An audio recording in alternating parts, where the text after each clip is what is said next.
दोस्तों स्टडी 91 के online platform में आप सभी का बहुत बहुत स्वागत है। दोस्तों आज आप सभी के समक्ष फिजिक्स यानी भौतिक विज्ञान के अपने अगले लेक्चर को लेकर हाजिर हूं।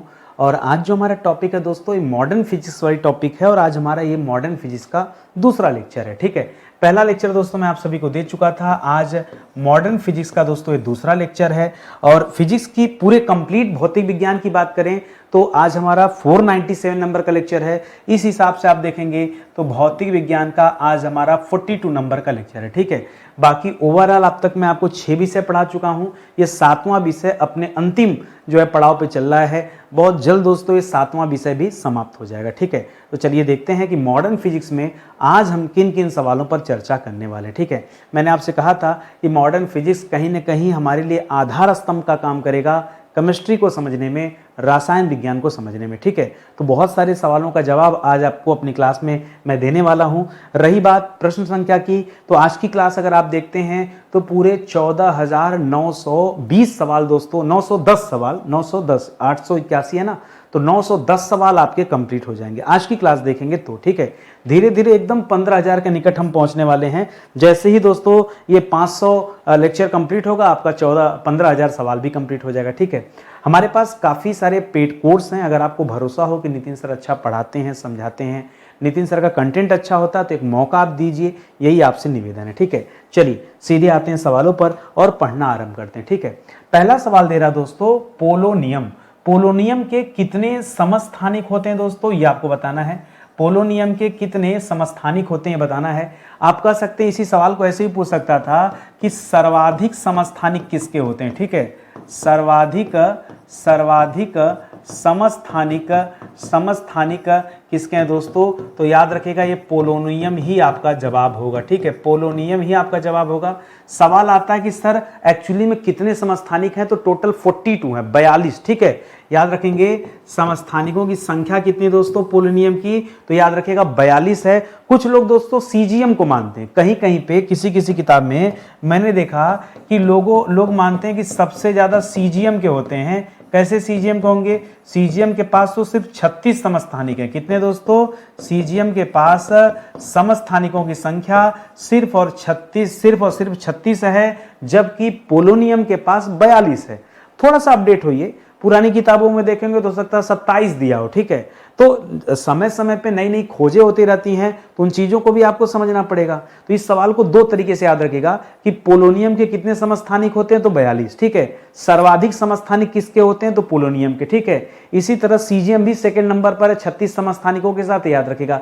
अच्छा एक चीज बताइए, समस्थानिक कहते किसे हैं, जब प्रोटॉनों की संख्या क्या हो, एक नाभिक में प्रोटॉन न्यूट्रॉन मिलकर रहते हैं, तो यहाँ इलेक्ट्रॉन की चर्चा आपको नहीं करना है, सिर्फ प्रोटॉन की और न्यूट्रॉन की चर्चा करना है। ठीक है, तो क्या याद रखेंगे, जब कभी प्रोटॉन की संख्या एक समान हो, ठीक है, प्रोटॉन की संख्या एक समान हो प्लस न्यूट्रॉन की संख्या भिन्न हो। ठीक है, न्यूट्रॉन की संख्या क्या हो दोस्तों, भिन्न हो, तो बस समझ जाइए इसी को कहते हैं समस्थानिक। ठीक है, ये दोस्तों समस्थानिक का कंडीशन है। ठीक है, जब प्रोटॉनों की संख्या समान होगी, न्यूट्रॉनों की संख्या अलग अलग होगी, तब उसे समस्थानिक कहा जाएगा। ठीक है, इसको आप याद रखेंगे। अगला सवाल दोस्तों कह रहा है ऐसे परमाणु जिनके परमाणु भार समान है, जिनके परमाणु भार समान है उन्हें समभारिक कहा जाता है। सम माने समान, भार माने भारिक। ठीक है, तो समभारिक कहा जाता है या फिर इसी को समदाबिक कहा जाता है। समभारिक या फिर समदाबिक कहा जाता है या प्या। अच्छा, ये जो समस्थानिक था इसको आइसोटोप कहते हैं। क्या कहते हैं दोस्तों, समस्थानिक को आइसोटोप कहा जाता है और इसको समभारिक को आइसोबार कहा जाता है। ठीक है, इसको क्या कहा जाता है, आइसोबार कहा जाता है, ये आप याद रखेंगे। करा परमाणु भार समान हो और परमाणु क्रमांक जो है दोस्तों वो अगर अलग अलग हो तो उसे हम क्या कहते हैं, उसे हम समभारिक कहते हैं, समदाबिक कहते हैं। एक सवाल और आपके मन में आ सकता है कि सर कुछ एग्जाम्पल अगर इसका मिल जाए तो हमारा काम हो जाए। एग्जाम्पल लिखिएगा दोस्तों, जैसे आर्गन ले लीजिए। ठीक है, आर्गन 18 नंबर पे आता है, इसका परमाणु क्रमांक 18 होता है। ठीक है, आर्गन, या फिर 20 परमाणु क्रमांक उठा लीजिए कैल्शियम का। ठीक है, तो ये आप याद रखेंगे। Ar मतलब क्या हो जाएगा, Ar दोस्तों आर्गन को रिप्रेजेंट करता है आर्गन को, और सी ये दोस्तों किसको रिप्रेजेंट करता है, ये कैल्शियम को रिप्रेजेंट करता है, ठीक है। तो इन दोनों में जब आप देखेंगे, ठीक है, कैल्शियम को रिप्रेजेंट करता है। ये दोनों के परमाणु क्रमांक अलग अलग हैं, एक का परमाणु क्रमांक 18 है, एक का परमाणु क्रमांक 20 है, लेकिन इसका परमाणु भार दोनों का बराबर होता है, 40-40 दोस्तों इसके परमाणु भार होते हैं। इसको अलग पेन से लिख लीजिए, ठीक है। परमाणु भार को ऊपर लिखा जाता है, ठीक है, परमाणु क्रमांक को नीचे लिखा जाता है। तो परमाणु भार कितने होते हैं दोस्तों, दोनों के परमाणु भार बराबर है, जबकि परमाणु क्रमांक जो है दोस्तों वो अलग अलग हैं। एक का 18 परमाणु क्रमांक है, यानी जो आप पीरियोडिक टेबल पढ़ेंगे उसमें 18वें नंबर पे दोस्तों ये आपको आर्गन मिलेगा, 20वें नंबर पे दोस्तों आपको कैल्शियम मिलेगा। परमाणु क्रमांक तो अलग अलग हैं, लेकिन परमाणु भार जो है वो एक बराबर हैं, इसीलिए इन्हें समभारिक या समदाबिक कहा जाता है, इंग्लिश में आइसोबार कहा जाता है, ठीक है। चलिए आगे आते हैं अपने अगले सवाल पर। अगला सवाल दे रहा है कि हाइड्रोजन समस्थानिक जो ट्राइटियम है, ठीक है, ट्राइटियम है, यह कौन सा गुण प्रदर्शित करता है। पहले तो मुझे बताइए कि हाइड्रोजन के कितने समस्थानिक होते हैं, ठीक है। पहले तो आपको यह पता होना चाहिए कि हाइड्रोजन के कितने समस्थानिक होते हैं, ठीक है। तो लिखिएगा दोस्तों, हाइड्रोजन के समस्थानिक, ठीक है, हाइड्रोजन के समस्थानिक, हाइड्रोजन के कुल 3 समस्थानिक होते हैं, ठीक है। कुल कितने होते हैं दोस्तों, कुल 3, और लाइन से होते हैं दोस्तों। आप एक जो ट्राइटियम लिख रहा है, ये तो आपने पढ़ा होगा, एक ड्यूटेरियम मैंने आपको पहले पढ़ाया है, और एक प्रोटियम होता है, ठीक है। तो लिखिएगा प्रोटियम हो गया, ठीक है, प्रोटियम को 1H1 बोलते हैं, ठीक है। इसी तरह से दूसरा हो गया ड्यूटेरियम, ठीक है, ड्यूटेरियम, ठीक है, ड्यूटेरियम ये क्या हो जाएगा दोस्तों, 2H2 हो जाएगा, ठीक है। तो आप छोड़िए क्या, ठीक है, H, ठीक है, हाँ इसी को करिए, 1 तो 1 ही रहेगा, 1H2 हो जाएगा, ठीक है। और इसी तरह से जो तीसरा है दोस्तों, उसमें आपका ये हो जाता है ट्राइटियम, ठीक है। ट्राइटियम जो होता है दोस्तों, ट्राइटियम जो होता है, ये 1 क्या दिखाता है, ये 1 दिखाता है परमाणु क्रमांक को। हाइड्रोजन जो पीरियोडिक टेबल में स्थित है वो पहले नंबर पे, इसलिए 1 सब जगह कॉमन है, हाइड्रोजन है, बाकी हाइड्रोजन का 1 अणु, 2 अणु और 3 अणु। तो यहाँ पे दोस्तों ट्राइटियम बोला था, ट्राइटियम में 3 होता है, ड्यूटेरियम में 2 होता है, प्रोटियम में 1 होता है। अब मुद्दे की बात करते हैं, यह कौन सा गुण प्रदर्शित करता है, तो इसे हम रेडियो सक्रियता का गुण कहते हैं। अगर गुण के बारे में पूछा जाए तो आपका जवाब क्या होगा दोस्तों, अगर गुण के बारे में पूछा जाए तो याद रखिएगा यह रेडियो सक्रियता का गुण, ठीक है, रेडियो सक्रियता का गुण दोस्तों प्रदर्शित करता है। यह आपका दोस्तों इस सवाल के लिए क्या हो जाएगा, जवाब हो जाएगा, ठीक है। तो इसको अच्छे से समझिएगा।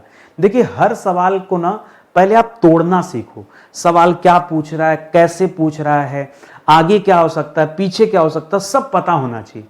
अगर मुझे उत्तर बता के जाना होता तो आप समझो ना, यहां मैं इतना कहानी बताता क्या, सीधे उत्तर लिखता कि 42 समस्थानिक होता है पोलोनियम का, खत्म बात, ठीक है। लेकिन मुझे वो नहीं करना है, मुझे बच्चे को भी बताता है कि बेटा तू आज पोलोनियम पढ़, क्योंकि बहुत सारे बच्चे लड़ाई कर लेंगे सर पोलोनियम नहीं होता है, सबसे ज्यादा समस्थानिक तो सीजीएम के हैं। तो अब उनको बताना पड़ेगा ना, नहीं सीजीएम के 36 थे, पोलोनियम के 42 हो गए हैं, आप अपडेट कीजिए, तब बच्चा समझेगा कि अच्छा ऐसी बात है। फिर वो कंफ्यूज जाएगा समस्थानिक क्या होता है, तो बताना पड़ेगा समस्थानिक में प्रोटॉनों की संख्या समान होती है, न्यूट्रॉनों की संख्या अलग अलग होती है, तब वो जानेगा जाकर के कि ये पूरी बात बताएंगे, तब जाके कॉन्सेप्ट हमारा क्लियर होता है। पढ़ने पढ़ाने का यही तरीका होता है, जब इस तरह से बताया जाएगा आपको समझ में भी आएगा, हर चीज के पीछे कारण भी समझ में आएगा और आप अच्छे से जान भी पाएंगे, ठीक है। चलिए आगे बढ़ते हैं, अपने अगले सवाल पर आते हैं। अगला सवाल दे रहा है समस्थानिक किसे कहते हैं। देखो अभी थोड़ी देर पहले बताया था समस्थानिक किसे कहते हैं, 2-3 कंडीशन लिखिए। समस्थानिक की पहली कंडीशन क्या होती है दोस्तों, याद रखेगा, प्रोटॉन नहीं होता, प्रोटॉन होता है, ठीक है, ठीक है। प्रोटॉन की संख्या समान प्लस, ठीक है, न्यूट्रॉन की संख्या भिन्न भिन्न, ठीक है, न्यूट्रॉन की संख्या भिन्न भिन्न अगर होती है तो बस जान लीजिए इसी को हम क्या कहते हैं, इसको हम समस्थानिक के अंतर्गत रखते हैं। या एक चीज और पूछ सकता है, जब कभी आजकल कथन कारक का सवाल खूब देता है एग्जाम में, ठीक है, तो ऐसे में फंसाता है। याद रखेगा समस्थानिक के भौतिक गुण भिन्न भिन्न होते हैं, ये दूसरा पॉइंट लिखेगा, ठीक है, अलग पेन से लिख रहा हूं, सुनिएगा ध्यान से, ठीक है। समस्थानिक के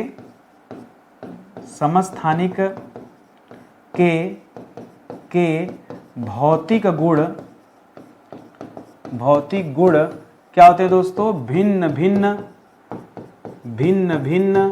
होते हैं। ठीक है, इस पॉइंट को दोस्तों आप याद रखेंगे। पूछता सवाल क्या भौतिक गुण एक समान होते हैं या भौतिक गुण भिन्न भिन्न होते हैं, तो बताइएगा भिन्न भिन्न होते हैं। ठीक है, क्या एक समान होता है? रासायनिक गुण एक समान होता है। ठीक है, एक समान क्या होता है दोस्तों?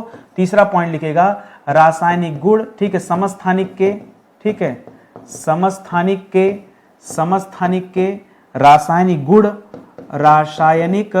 रासायनिक गुण एक समान होते हैं। ठीक है, गुण एक समान होते हैं। ये सब कंडीशन लिखवा रहा हूं, इन्हीं में से कोई एक पॉइंट दे देगा कथन कारक बना के। एक चीज और लिखेगा समस्थानिक में जो इलेक्ट्रॉन पाए जाते हैं, ठीक है, समस्थानिक के परमाणुओं में जो इलेक्ट्रॉन पाए जाते हैं वो इलेक्ट्रॉनों की संख्या समान होती है। ठीक है, तो इस पॉइंट को अलग पेन से लिखेगा। समस्थानिक में इलेक्ट्रॉनों की संख्या, ऐसे खाली लिख लीजिए, इलेक्ट्रॉनों की संख्या समान होती है। ठीक है, समान होती है। ये सारी जो कंडीशन है, ये चारों की चारों कंडीशन किसकी है दोस्तों? समस्थानिक की है। समस्थानिक को हम बोलते हैं आइसोटोप। क्या बोलते हैं? ये आइसोटोप की कंडीशन मैंने आपको समझाया। ठीक है, अब इसी तरह से समभारिक यानी हम लोग आइसोबार के बारे में पढ़ेंगे। ठीक है, आइसोबार के बारे में पढ़ेंगे कि आइसोबार में क्या क्या कंडीशन होता है। तो आइसोबार का जो पहला कंडीशन है समभारिक में, ठीक है, समभारिक में अभी पीछे ही आपने पढ़ा था कि परमाणु भार समान होता है, परमाणु क्रमांक अलग अलग होता है। क्या पढ़ा था? लिखेगा परमाणु भार समान तथा परमाणु क्रमांक अलग अलग। ठीक है, परमाणु क्रमांक भिन्न भिन्न, ठीक है, भिन्न होता है। ठीक है, भिन्न भिन्न होता है, ये आप याद रखेंगे, पहली कंडीशन है। दूसरी कंडीशन यही से निकाल सकते हैं कि समभारिक के भौतिक गुण क्या होते हैं? एक समान होते हैं। ठीक है, समभारिक के भौतिक गुण एक समान होते हैं। भौतिक गुण एक समान होते हैं। यहां से मैं क्यों इतना ब्रीफ कर रहा हूं?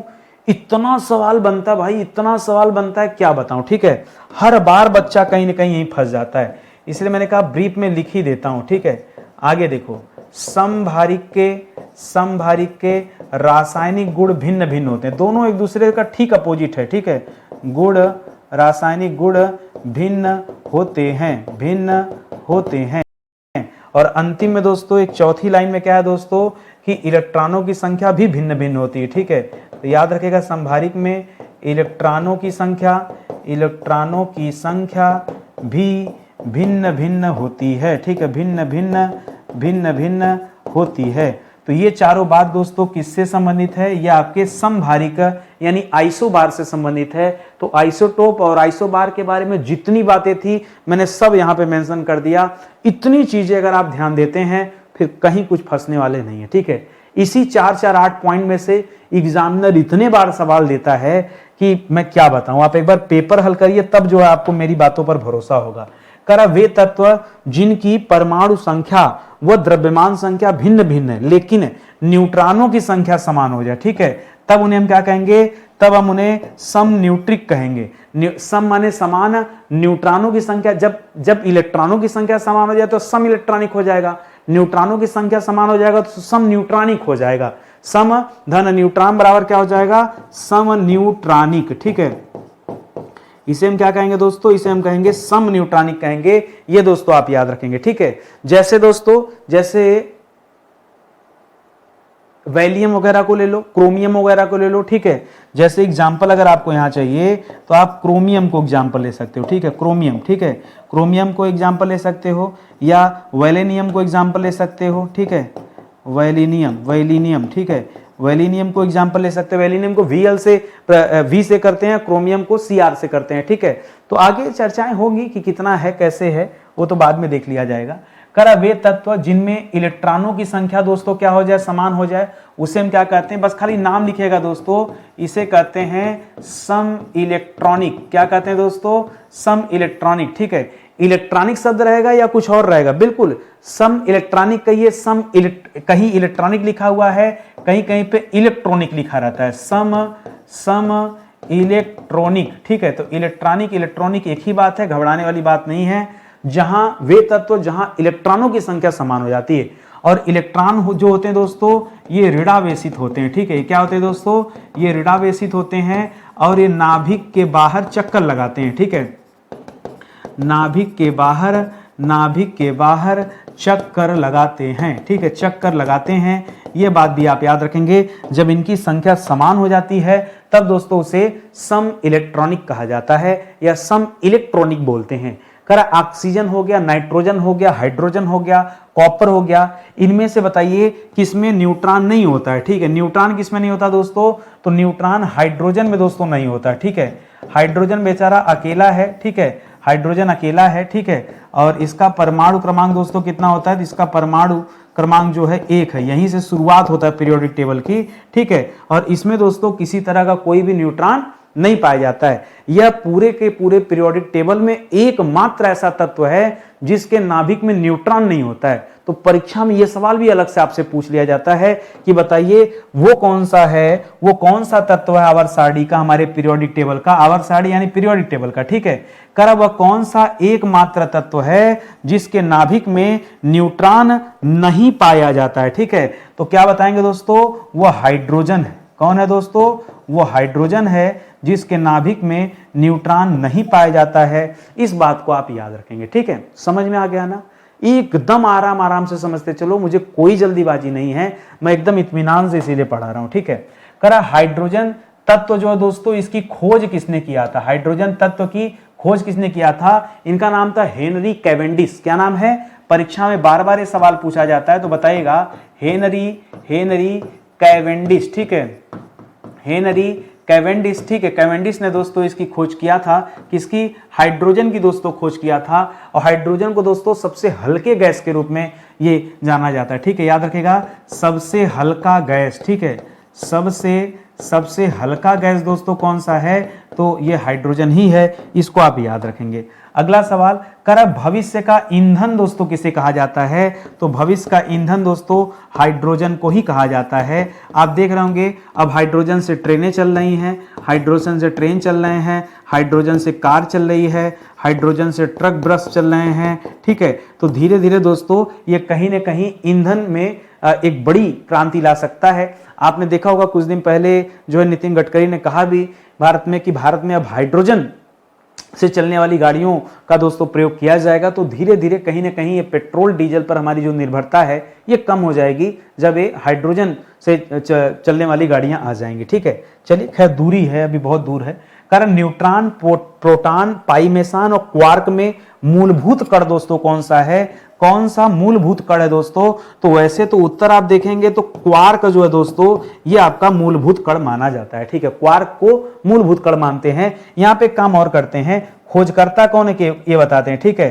तो न्यूट्रॉन की खोज किया था चैडविक ने, ठीक है। न्यूट्रॉन की खोज किसने किया था दोस्तों, चैडविक ने किया था।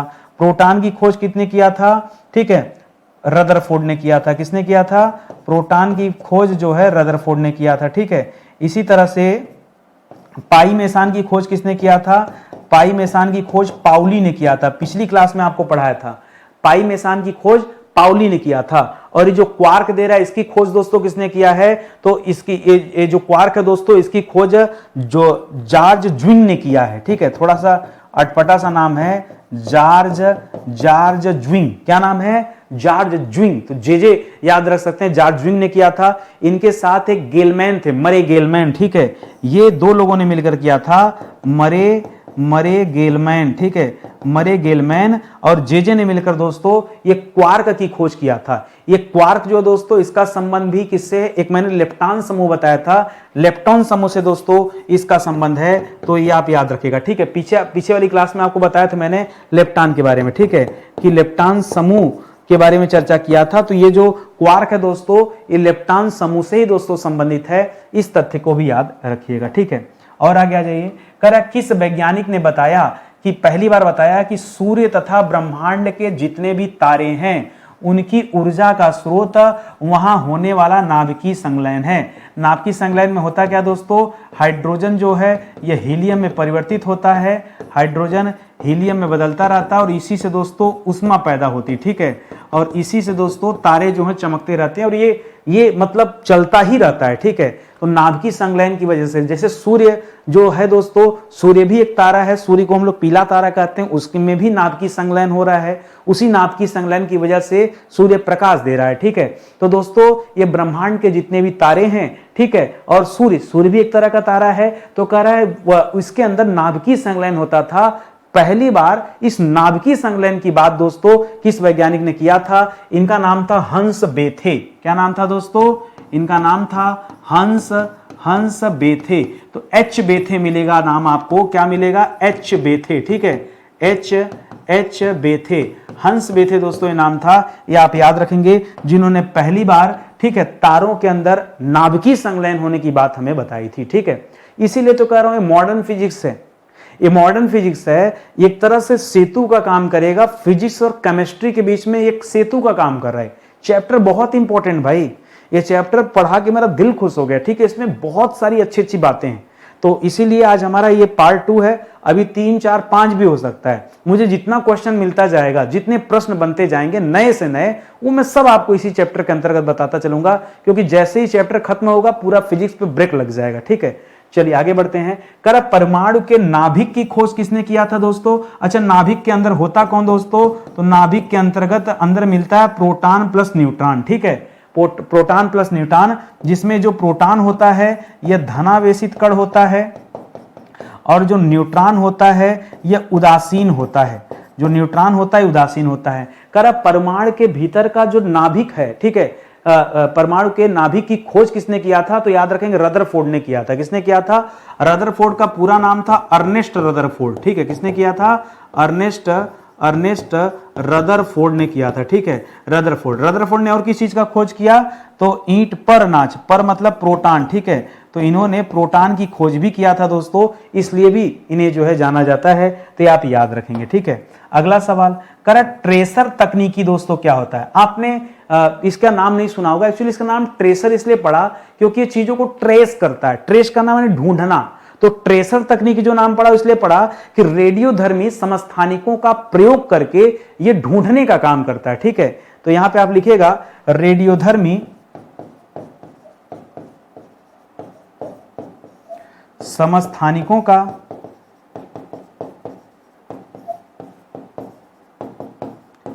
प्रयोग करके, ये जो ट्रेसर तकनीक है इसके तहत रेडियोधर्मी समस्थानिकों का प्रयोग करके, ठीक है, किसी चीज का पता लगाया जाता है। किसी चीज का पता लगाया जाता है, पता लगाया जाता है। एक अच्छा सा एग्जांपल दूं, मान लीजिए किसी की बॉडी में दोस्तों हृदय में, फेफड़े में, किडनी में कहीं किसी तरह का कोई ट्यूमर है, कोई जो है स्टोन वगैरह है, कैसे ढूंढोगे उसको, ठीक है। तो इस ट्रेसर तकनीक से दोस्तों उसको ट्रेस किया जाता है, ठीक है। तो ये रेडियोधर्मी जो समस्थानिक होते हैं उनसे दोस्तों ढूंढा जाता है। इनका मैं पूरा श्रृंखला, पूरा लिस्ट अभी आपको दे रहा हूं और आप सुनिएगा तब आपको ज्ञात होगा, ठीक है। ध्यान दीजिएगा, अब तक मैं 6 विषय आपको पढ़ा चुका हूं, जिसमें एंशिएंट, मिडावल, मॉडर्न तीनों इतिहास पढ़ा चुका, पूरा संविधान पढ़ा चुका, पूरा भूगोल पढ़ा चुका। अब 7वां विषय दोस्तों जो हम पढ़ रहे हैं, ये हम फिजिक्स की क्लास दोस्तों अटेंड कर रहे हैं। 456 नंबर से फिजिक्स पढ़ना शुरू किया था और आज जो है 498 नंबर, ठीक है। कितना चल रहा है भूल जाता हूं मैं पढ़ाते पढ़ाते। 497 नंबर, ठीक है, 497 नंबर की क्लास चल रही है, ठीक है। तो अभी तक दोस्तों अगर आप काउंट करेंगे तो कुल मिला के हमारी 42 नंबर की क्लास हो जाएगी, ठीक है। ये हमारी फिजिक्स में कुल हमारी कितनी क्लास हो जाएगी? कुल 42 लेक्चर दोस्तों मैं आपको, ये फिजिक्स में मेरा कंप्लीट हो रहा है। मुझे लगता है ज्यादा से ज्यादा जो है 50 तक हो सकता है समाप्त हो जाए, ठीक है। तो 97 चल रहा है और ये 50 तक जाएगा, तो 50 तक में मुझे लगता है फिर कुछ बचेगा नहीं फिर आपके फिजिक्स में, ठीक है। तो पीछे की भी वीडियो जाके देख लीजिए, आपको जो है बहुत हेल्पफुल रहेगा। अभी मैंने जिन समस्थानिकों की बात की, अब उन समस्थानिकों से कुछ अच्छे अच्छे सवाल देता हूं। परीक्षा में खूब सवाल आते हैं। सवाल देता कि बताइए शरीर में रक्त के थक्के का पता लगाना, शरीर में रक्त के थक्के का पता लगाने के लिए किस समस्थानिक का प्रयोग करते हैं? अच्छा मुझे बताइए, जो रक्त का थक्का होता है किस विटामिन से बनता है? ठीक है, रक्त का थक्का, ठीक है। तो याद रखिएगा इसके लिए विटामिन के जरूरी है, ठीक है। विटामिन के, अगर आपके शरीर में विटामिन के की कमी हो जाएगी तो आपके ब्लड का थक्का नहीं बनेगा, ठीक है। और थक्का नहीं बनेगा तो पता है क्या होगा, मान लीजिए आपको चोट लग गया कहीं पे, तो ब्लड बहता ही रहेगा, वो बंद नहीं होगा, क्योंकि थक्का बनेगा तभी तो बंद होगा। तो विटामिन के बहुत जरूरी है। विटामिन के, थक्का, थक्का में भी देखिए के आ रहा है, तो इससे याद रखेगा के। एक चीज और याद रखेगा, हमारे शरीर में विटामिन के तो है। अब दोस्तों आप ये कभी सोचते हैं कि शरीर के अंदर ब्लड का थक्का नहीं है, जब वो शरीर कहीं बाहर निकलता ब्लड, अगर मतलब कहीं कुछ कट पिट गया और बाहर आता तब थक्का बनता है, जब तक शरीर के अंदर रहता तब तक थक्का नहीं बनता है। तो मैं आपसे पूछना चाहता हूं कि जो ब्लड आपके शरीर के अंदर रहता है लिक्विड फॉर्म में, वो किस प्रोटीन की वजह से होता है? तो हिपेरिन नामक प्रोटीन दोस्तों ब्लड को लिक्विड अवस्था में रखने में मदद करती है, ठीक है। सब बायोलॉजी के सवाल हैं, ठीक है। तो याद रखेगा, यहां पे पॉइंट नोट कीजिएगा, हिपेरिन नाम का एक प्रोटीन होता है, ठीक है, जो रक्त को द्रव अवस्था में रखता है, ठीक है। रक्त को द्रव अवस्था में रखने के लिए दोस्तों यह जिम्मेदार है, वो भी कहां पर? शरीर के भीतर, ठीक है, शरीर के भीतर ये रखेगा, ये आप याद रखेंगे। अब आपसे पूछा दोस्तों कि शरीर में रक्त के थक्के का पता लगाने के लिए कौन से समस्थानिक का यूज करते हैं, तो याद रखेगा यहां यूज किया जाता है सोडियम 24, ठीक है, सोडियम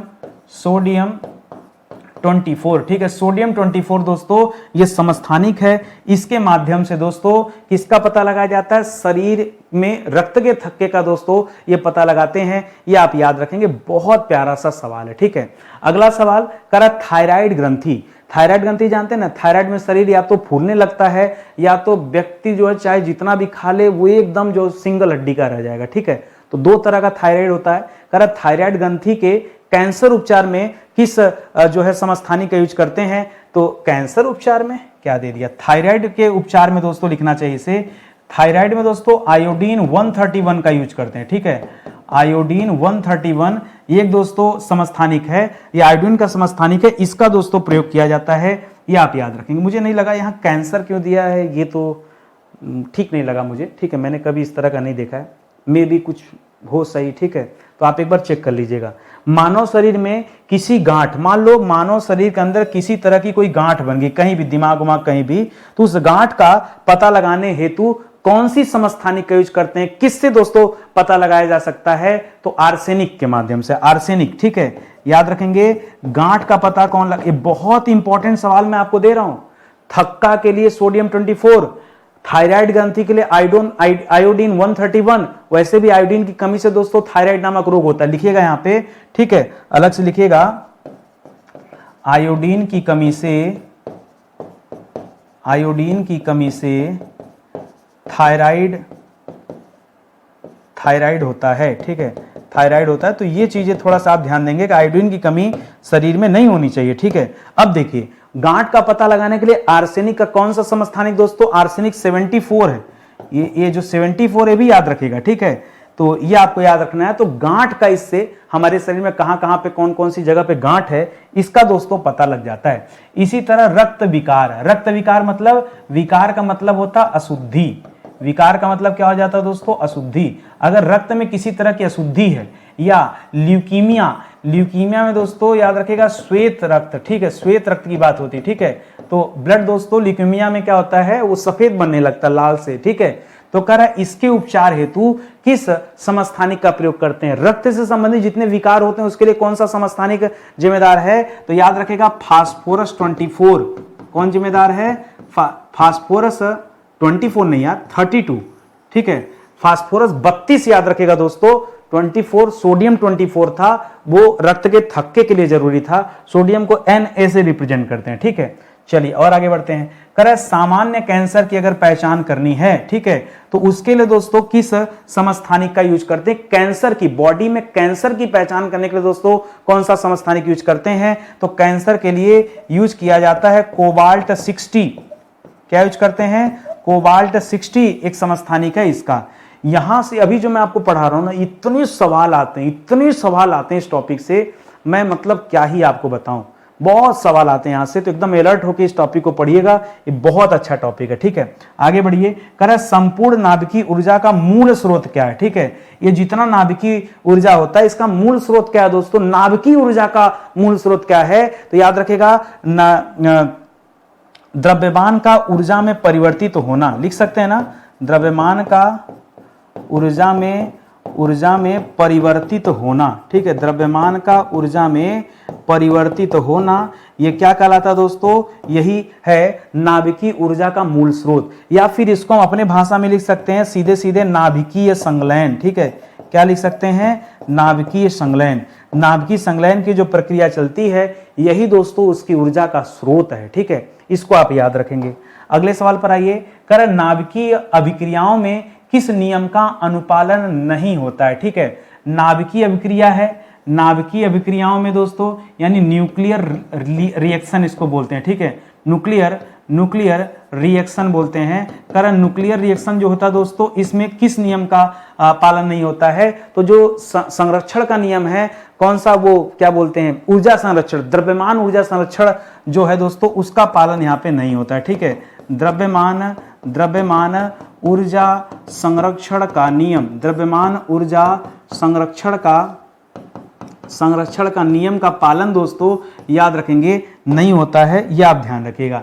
इसी तरह से अब देखिए यहाँ रासायनिक अभिक्रिया लिख दिया, अभी ऊपर क्या दिया था, नाभिकीय अभिक्रिया और रासायनिक अभिक्रिया दे दिया।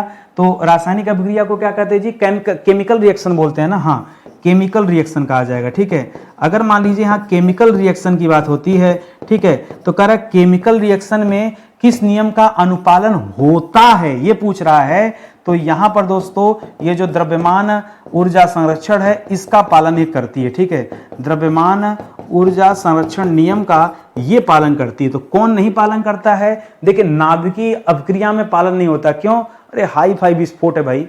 ठीक है, नाभ अभी बताऊंगा आपको। ठीक है, नाभिकीय संलयन और नाभिकीय विखंडन दोनों के बारे में आपको जानकारी दूंगा, तो अपने आप आपको चीजें समझ में आ जाएगी। फिलहाल किस नियम का पालन नहीं करती है, तो द्रव्यमान ऊर्जा संरक्षण के नियम का पालन नहीं करते हैं, इसका पालन सिर्फ रासायनिक अभिक्रियाएं की करती हैं, याद रखेंगे। कारण नाभिक की बंधन ऊर्जा कहलाती है। नाभिक की दोस्तों बंधन ऊर्जा हम किसे कहते हैं, जिसके द्वारा नाभिक बंधा होता है उसी को बंधन ऊर्जा कहते हैं। उसी को अपने भाषा में लिखिएगा कि न्यूट्रॉन तथा प्रोटॉन के सहयोग से, भाई नाभिक में क्या होता है, लिखिएगा नाभिक में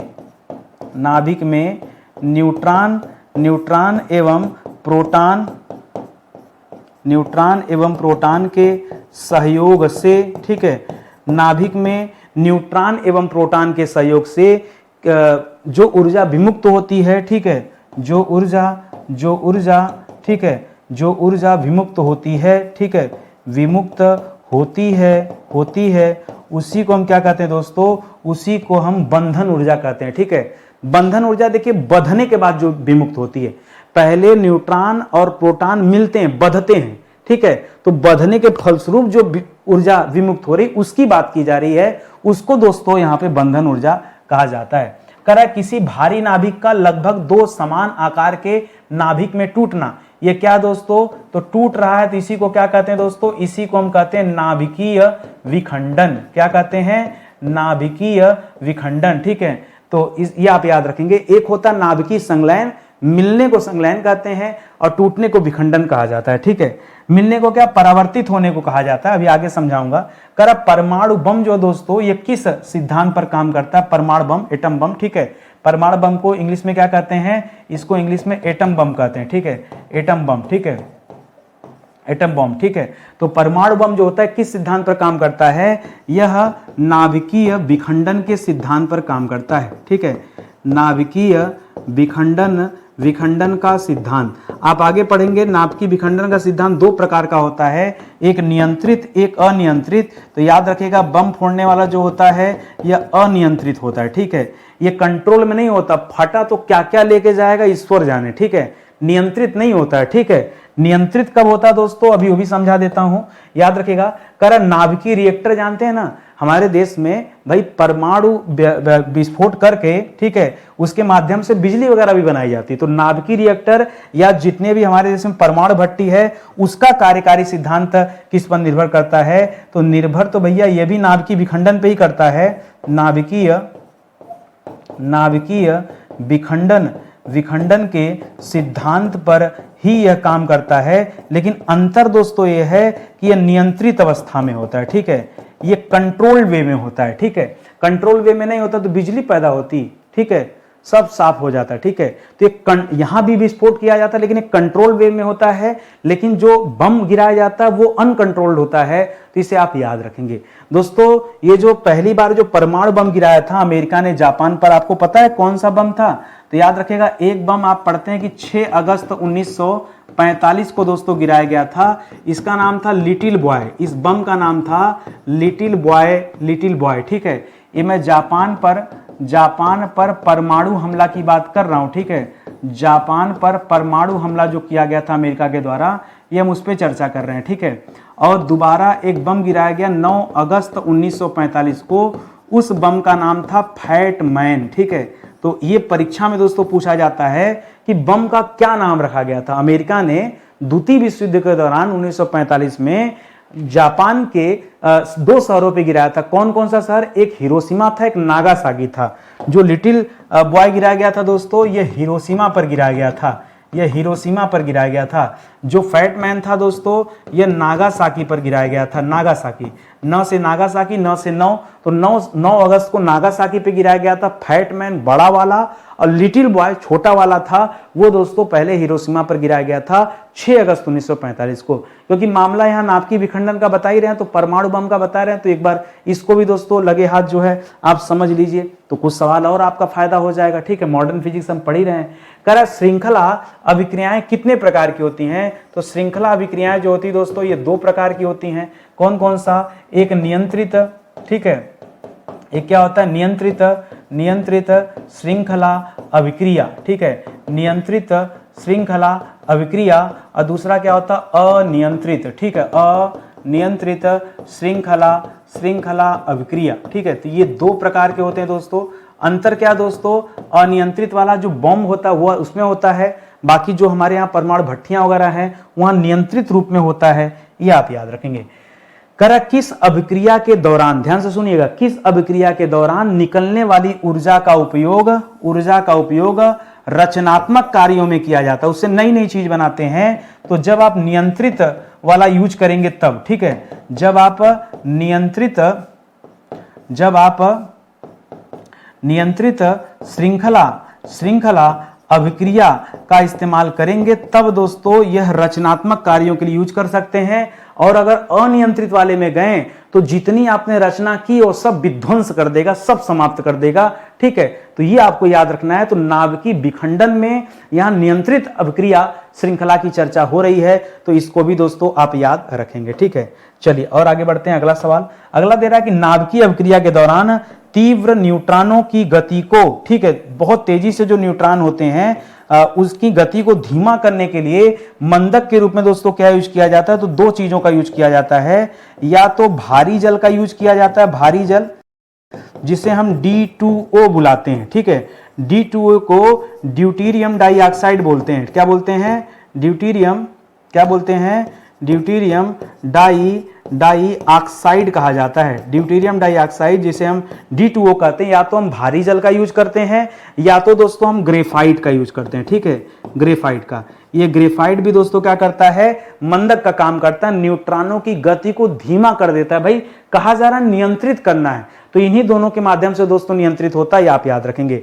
आजकल दोस्तों यूरेनियम वाले रिएक्टर बन गए हैं, संवर्धित यूरेनियम के रिएक्टर बन गए हैं। ठीक है, लिखेगा अब जो है एडवांस में बन गया है संवर्धित या ऐसे लिख लीजिएगा यूरेनियम रिएक्टर। ठीक है, यूरेनियम रिएक्टर दोस्तों आजकल आ गया है। इसमें दोस्तों मंदक के रूप में क्या यूज किया जाता है, ये सवाल आता है। तो जो नया वाला यूरेनियम रिएक्टर जो सबसे एडवांस क्वालिटी का दोस्तों अभी आया, उसमें जल से भी ये काम हो जाता है। जो काम यहाँ इससे होता था, भारी जल इससे होता था, वहां दोस्तों H2O से हो जाता है। ठीक है, यहाँ पर H2O किसे बोलते हैं? जल को बोलते हैं। जल में हाइड्रोजन के 2 अणु होते हैं और ऑक्सीजन का 1 होता है, उसी को जल बनता है उसी से, तो उससे भी दोस्तों कंट्रोल हो जाता है। तो जैसे जैसे टेक्नोलॉजी बदल रही, चीजें अलग हो रही हैं। नहीं तो पहले तो D2O के बिना काम नहीं होता था। ठीक है, तो DTO ड्यूटेरियम डाइऑक्साइड, वैसे भी ड्यूटेरियम आपने पढ़ा था हाइड्रोजन का ही तो समस्थानिक है। हाइड्रोजन का प्रोटियम ड्यूटेरियम ट्रिटियम आपको बताया था ना, तो उसी का तो समस्थानिक है, तो D2O याद रखेंगे, ठीक है। और ग्रेफाइट, ये दोनों दोस्तों मंदक का काम करते हैं, इसे जो है आप समझिएगा और याद रखिएगा, ठीक है। इसी तरह आज की हमारी क्लास जो है समाप्त होती है, ठीक है।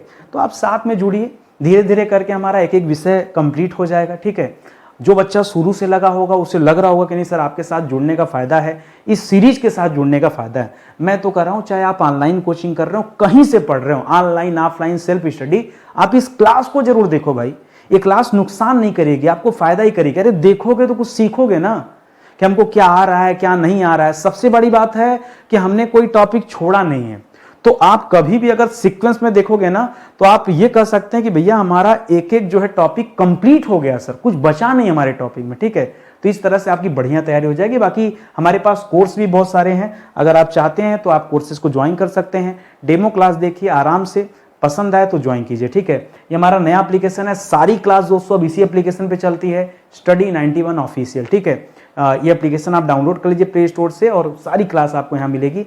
ऊपर हमारा हेल्पलाइन नंबर है, कहीं कोई दिक्कत है, कोई समस्या है, कुछ पूछना है, बात करना है, तो आप जो है इस नंबर पर मैसेज दीजिए या कॉल कीजिए, आपकी हर संभव सहायता की जाएगी, ठीक है। मिलते हैं दोस्तों अगले लेक्चर में, तब तक के लिए बहुत बहुत धन्यवाद आप सभी का। जय हिंद, जय Bharat, thank you so much.